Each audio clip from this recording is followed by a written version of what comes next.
First, open your browser and go to WhatsApp Web. If you see a QR code, grab your phone and open WhatsApp. On Android, tap the three dots and choose Linked Devices. On iPhone, go to Settings, then Linked Devices.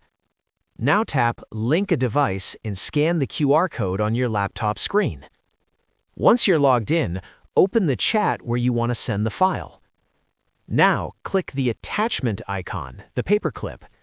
Here you'll see different options.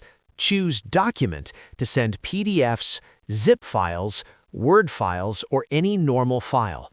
Choose Photos and Videos if you're sending images or videos from your laptop. Select your file from your laptop, then click Open. You'll get a preview. Finally, click Send. And that's it. This is how you send any file from your laptop to WhatsApp. If this helped, like the video, subscribe, and press the bell icon for more quick tech tutorials. Thanks for watching.